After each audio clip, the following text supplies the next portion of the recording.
કાંકરેજ તાલુકાના મોટા જામપુર બનાસ નદીના પટમાંથી બિનઅધિકૃત રીતે રેતી ભરેલા ડમ્પર ચાલકે બે બાઇક અને દુકાનને અકસ્માતમાં કરી પલટી જતા સદનસીબે મોટી જાનહાનિ ટળી। કાંકરેજ તાલુકાના ગ્રામ્ય વિસ્તારોમાંથી પસાર થતી બનાસ નદીના પટમાં રેતી ખનન કરતા તત્વો અને ટ્રક સહિત ડમ્પર ચાલકો બેફામ બની સરકારી તિજોરી અને રાહદારીઓ સહિત નાના વાહન ચાલકોને મોટા પ્રમાણમાં નુકસાન કરી રહ્યા છે।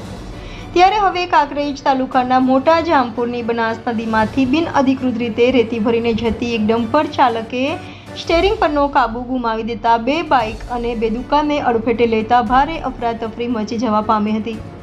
જેમાં સૌથી અગત્યની બાબત વિશે વાત કરીએ તો ખારિયા જામપુર ચોકડી પર ડમ્પર પલટી જતા સદનસીબે મોટી દુર્ઘટના ટળી હતી। જેમાં એક બાઇક ચાલકને માથાના ભાગે ગંભીર ઇજાગ્રસ્ત હાલતમાં પાટણ ખાતે આવેલ ધારપુર મેડિકલ ખાતે સારવાર અર્થે ખસેડવામાં આવ્યો હતો અને દુકાનના પતરાનો કચ્ચર ઘાણ નીકળી ગયો હતો અને લોકોના ટોળા એકઠા થયા હતા। ત્યારે હવે પોલીસને જાણ થતાં પોલીસના ટોળા ઘટના સ્થળે પહોંચીને વધુ તપાસ હાથ ધરી હતી। જો કે પાલનપુર ખાણ ખનીજ વિભાગના અધિકારીઓની રહેમ નજર હેઠળ સાદી રેતીનો કાળો કારોબાર ધમધમી રહ્યો હોવાનું લોકમુખે ચર્ચાનો વિષય બન્યો છે। ત્યારે હવે કાંકરેજ તાલુકાના થરા અને શિહોરી પોલીસ સ્ટેશનમાં આવતા નદી વિસ્તારના ગામોમાં રાત દિવસ સતત રેતી ખનન કરતા તત્વો બેફામ બની ગયા છે।